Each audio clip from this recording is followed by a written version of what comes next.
Why do we crave change but fear it?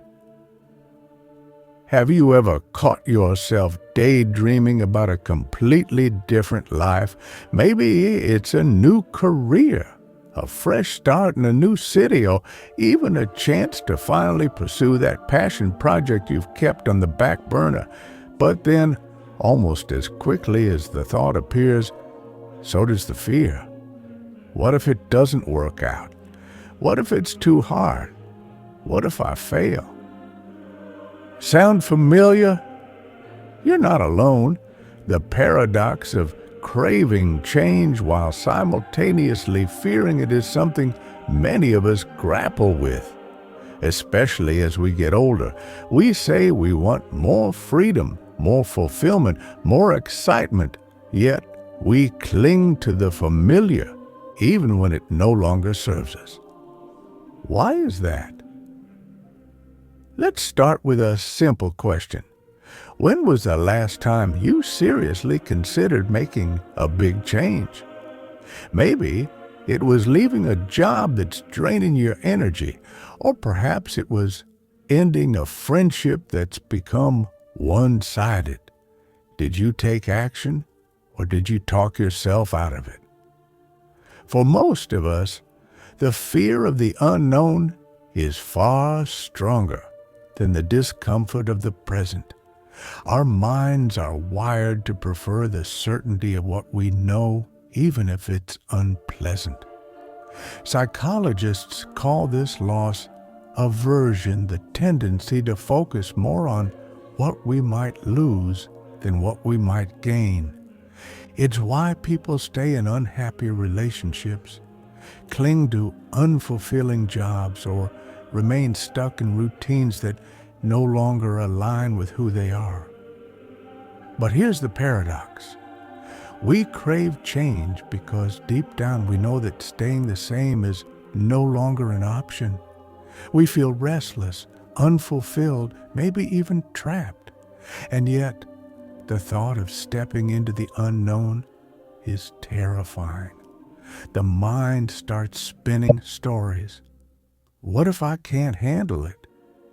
What if I end up worse off? What will people think? Take a moment. Think about a change you've been contemplating. What's holding you back? Is it fear of failure?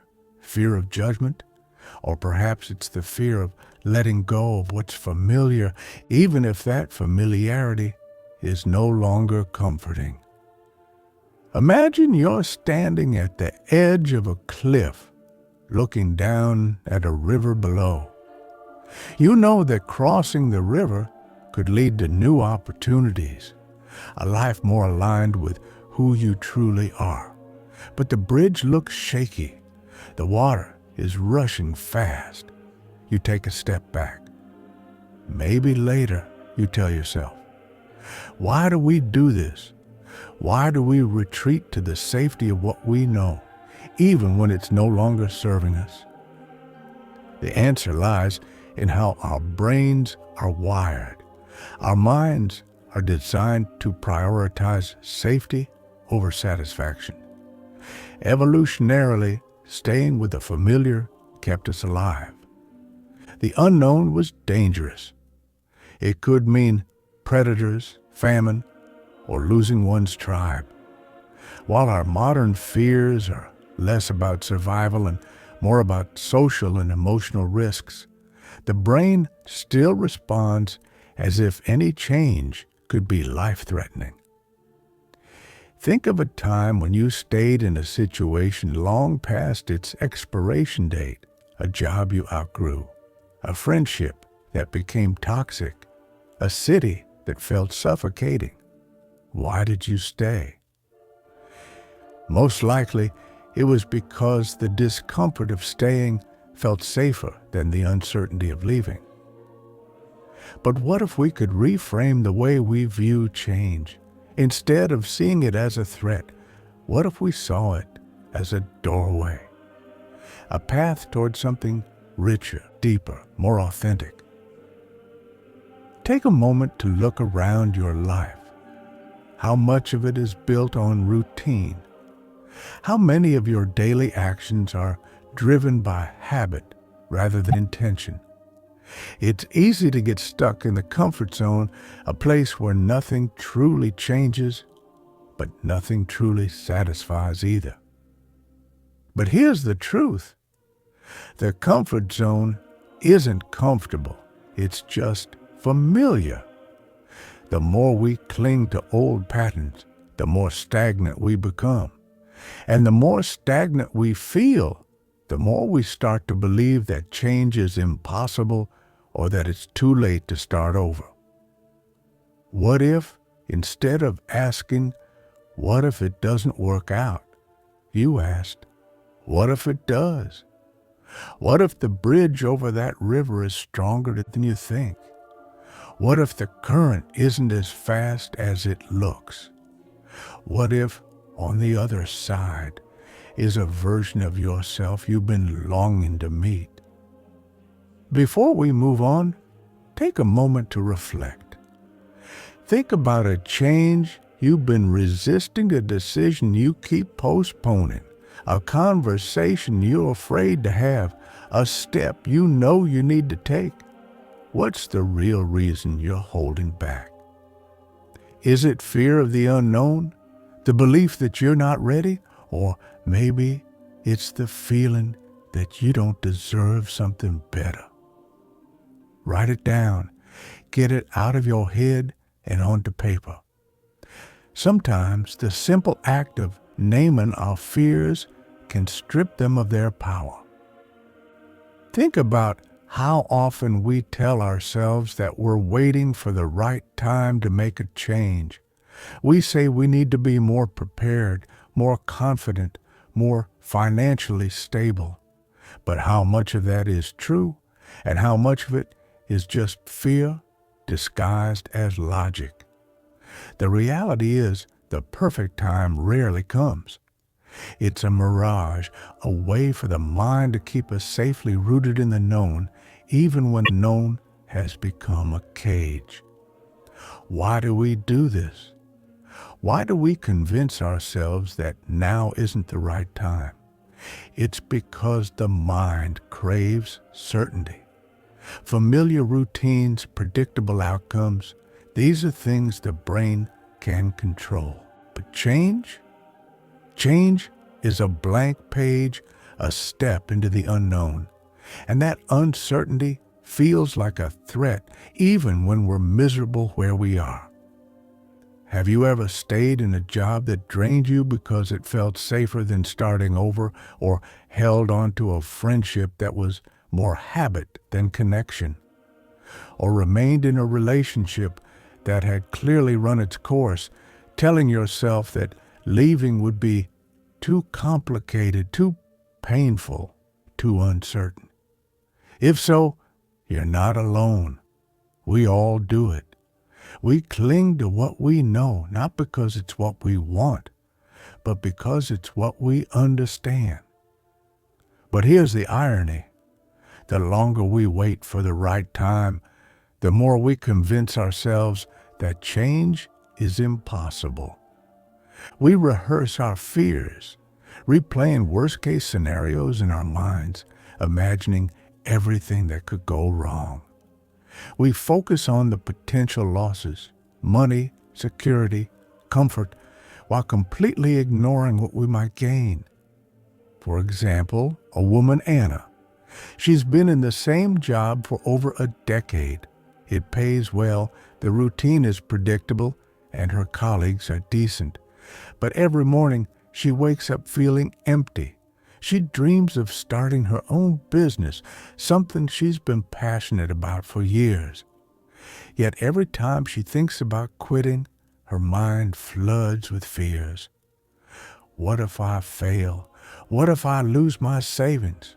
What if I can't handle it? So she stays another month, another year, another decade. Now, ask yourself, what would Anna's life look like if she decided to step into the unknown? What if she gave herself permission to try, to fail, to learn? What if, Instead of clinging to what's safe, she chose to believe in her own potential.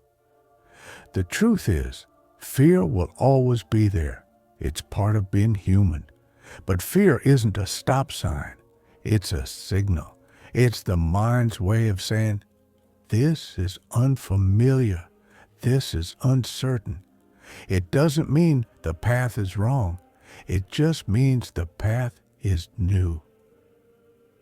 Think about a time when you did take a risk, when you stepped out of your comfort zone and tried something different.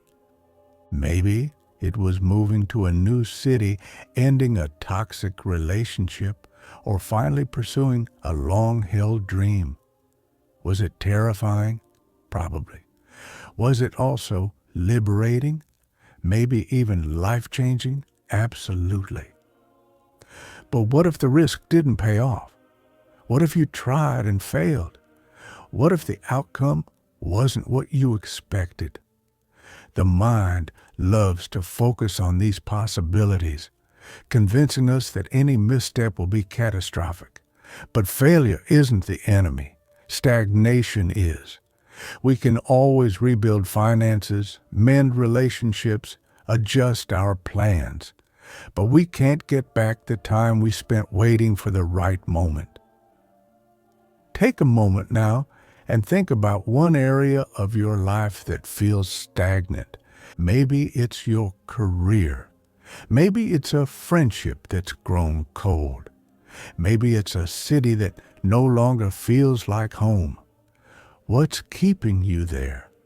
Is it truly what you want, or is it just what you know? Imagine your life a year from now. Nothing has changed. You're still in the same job, the same routine, the same patterns. How does that feel? Now, imagine that same year, but this time you took a step towards something new. Maybe it's a small step, signing up for a class, reaching out to an old friend, applying for a job that excites you. Maybe it's a giant leap, quitting that job, moving to that city, ending that relationship. Which version of that year feels more alive? Which one scares you more? And which one do you know deep down you're ready for? Fear isn't the enemy. It's a compass. It shows us where we're still holding back, where we're still choosing comfort over growth. But what if we stopped seeing fear as a reason to stay put and started seeing it as a signpost, pointing us toward the life we're truly meant to live? Take a breath. Think about that step you've been avoiding. What's the very first, smallest action you could take? Not the whole leap, just the first step. Write it down. Commit to it. Because the only way to make change less terrifying is to step into it, one small, imperfect action at a time. Why is it that the more options we have, the harder it becomes to choose? Think about the last time you tried to decide where to eat or what movie to watch.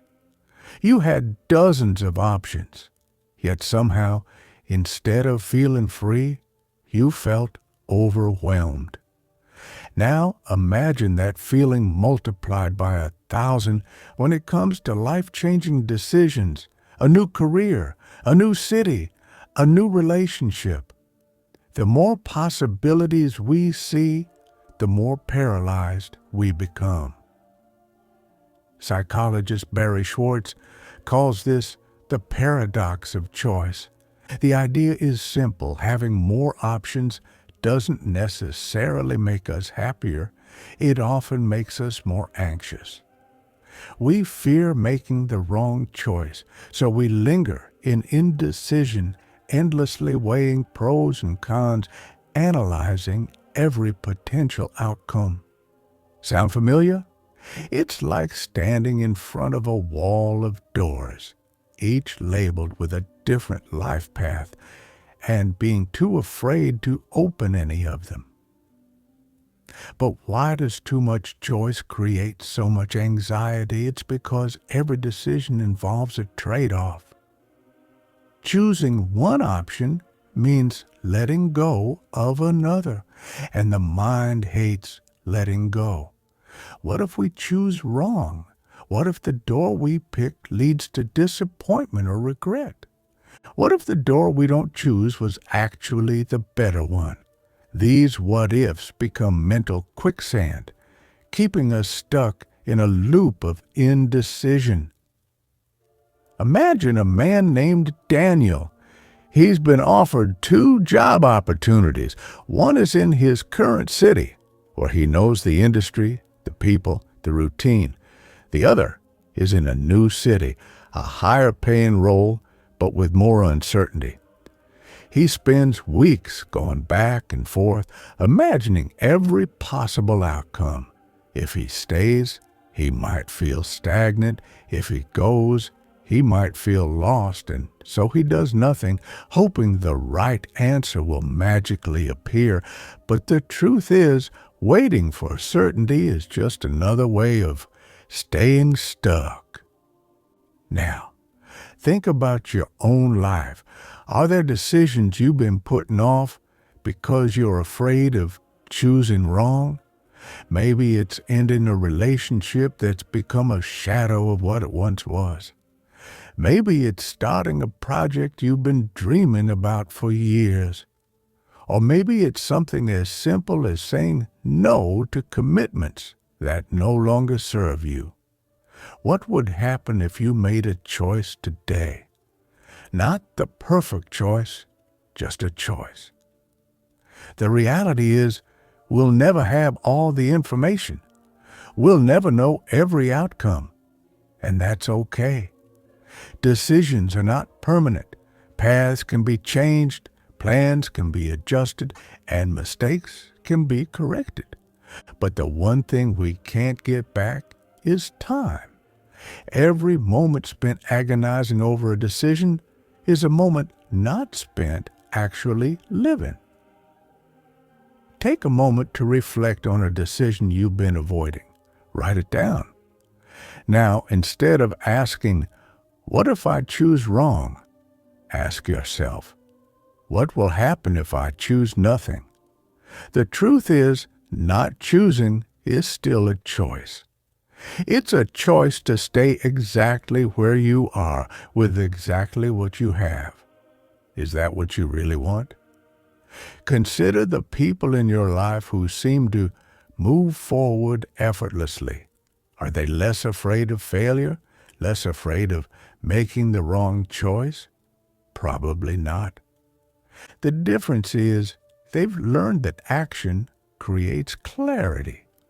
The first step might not be perfect, but it's a step.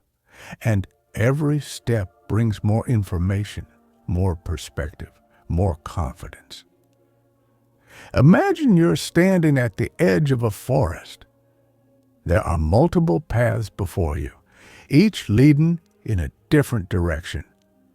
You can stand there for hours, analyzing each path, trying to predict what lies ahead. Or you can choose one, start walking, and adjust your course as you go. Which option feels more alive? Life is not a multiple choice test with a single correct answer. It's more like a winding road with countless twists and turns. Some paths will lead to dead ends. Some will open up to breathtaking views. But you won't know which is which until you take that first step. And here's the secret. Even if you take the wrong path, you can always turn around. You can always choose again. Now, take a breath. Think about that decision you've been avoiding. What's one small actionable step you can take today? Maybe it's sending that email, making that call, researching that course, or simply writing down your fears and seeing them for what they are, thoughts, not facts. Remember, clarity doesn't come from thinking. It comes from doing. And the only way to move through the fog of indecision is to step forward, one uncertain but courageous step at a time. Have you ever felt like there's something unfinished in your life? Maybe it's a conversation you never had, a project you abandoned, a relationship that ended without closure.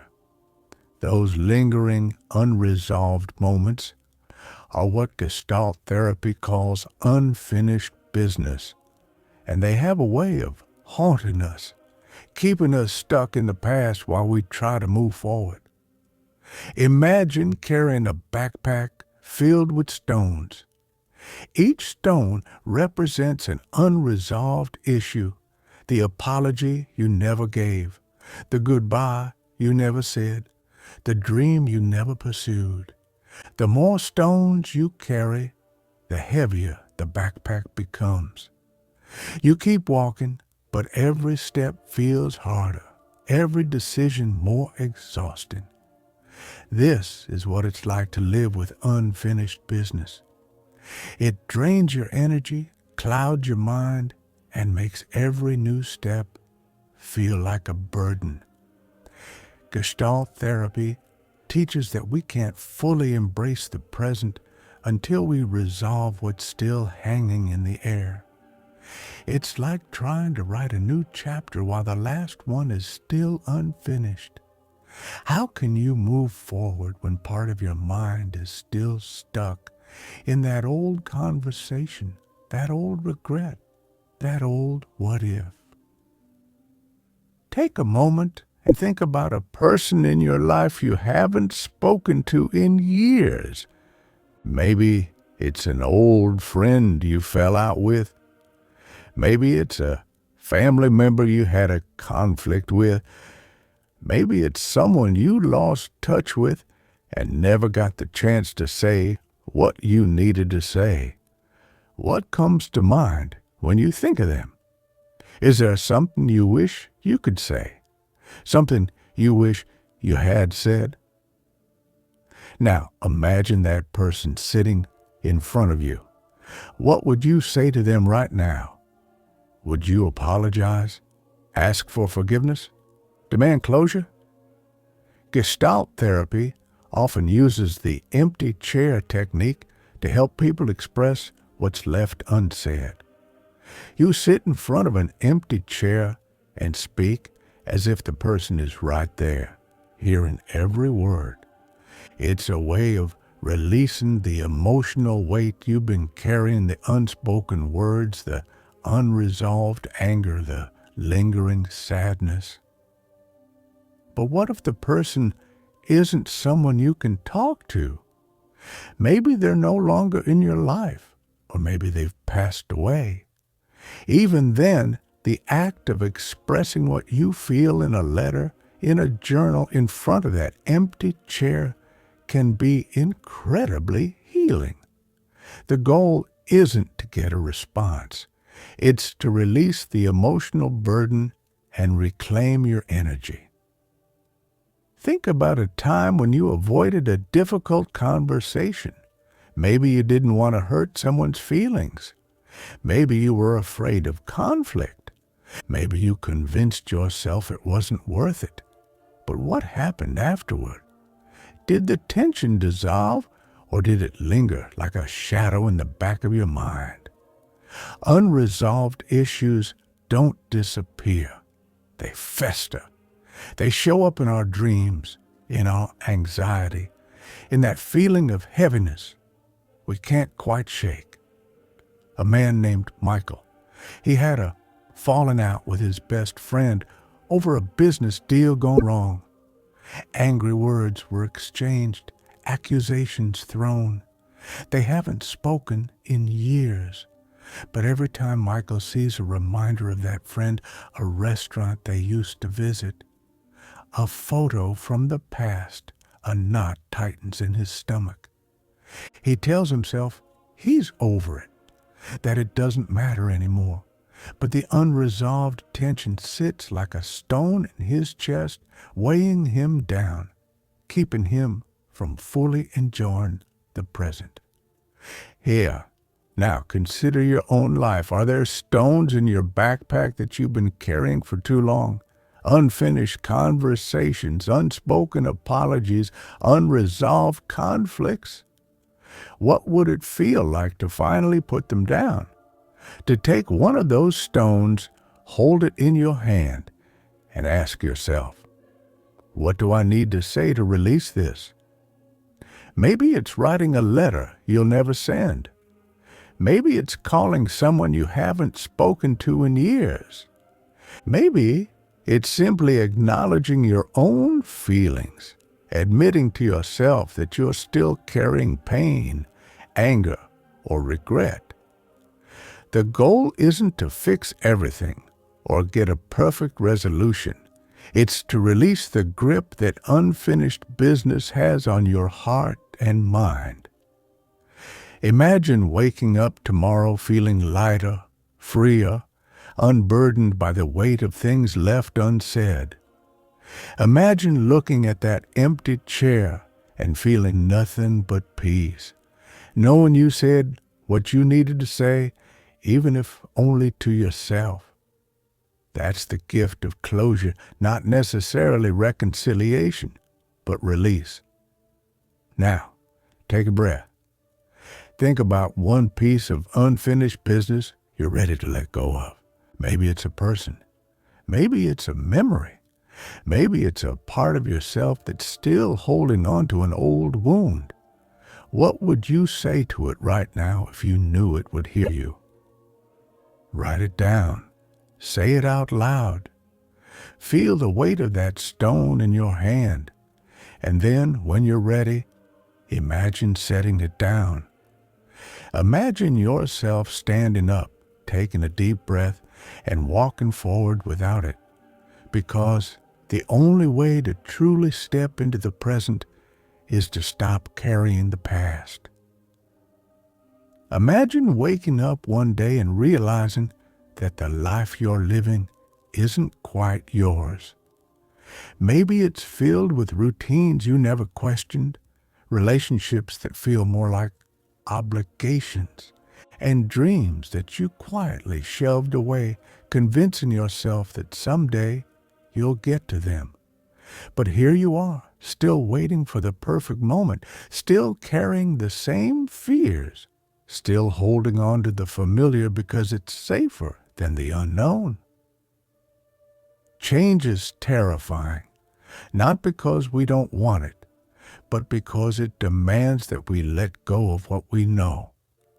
It asks us to release old identities, outdated narratives, and patterns that once served us, but now keep us small. It's the leap off the cliff when you're not entirely sure what's below. It's the blank page that could hold anything: success, failure, love, loss. And that uncertainty, that vast open space of the unknown, is both exhilarating and paralyzing. But here's the paradox. The longer we stay in the familiar, the more we lose touch with who we truly are. We become defined by the roles we play: the dependable employee, the accommodating partner, the always available friend. We become comfortable in discomfort, mistaking stagnation for security. We tell ourselves that it's not so bad, when deep down we know it's not enough. Think about it. How many times have you convinced yourself that things will get better if you just wait it out? How many dreams have you postponed, waiting for the perfect moment, the perfect plan, the perfect version of yourself? How many times have you chosen what's safe over what's true just because you were afraid of what might happen if you actually dared to change? The truth is, there is no perfect moment. There is only now this imperfect, uncertain, messy now. And the only way to make it less terrifying is to step into it, to take the smallest, bravest step toward what you truly want. Maybe it's signing up for that class, having that difficult conversation, or admitting that the life you're living no longer fits the person you're becoming. Imagine that version of yourself who decided to choose differently, the version who said yes to what felt right, even if it was scary, the version who dared to try, even if it meant risking failure, the version who refused to let fear dictate the shape of their life. What would that version of you say to the one standing still? Maybe they'd say that change doesn't have to be a massive leap. It can be a series of small, quiet steps. Maybe they'd say that mistakes aren't the end of the world. They're just proof that you were brave enough to try. Maybe they'd say that even if you stumble, even if it doesn't go perfectly, you'll still be closer to who you really are than you were before. So here you are, standing at the edge of that cliff, looking out at the unknown. The water below might be colder than you expect. The current might be stronger. You might get a little bruised along the way, but you might also find that you can swim. You might discover that the fear was just a shadow and that the life waiting on the other side is more vibrant, more alive, more you than anything you've ever known. Take a breath. Take that step. Because the only way to truly live is to let go of the life you think you should have and step boldly into the life that's waiting for you.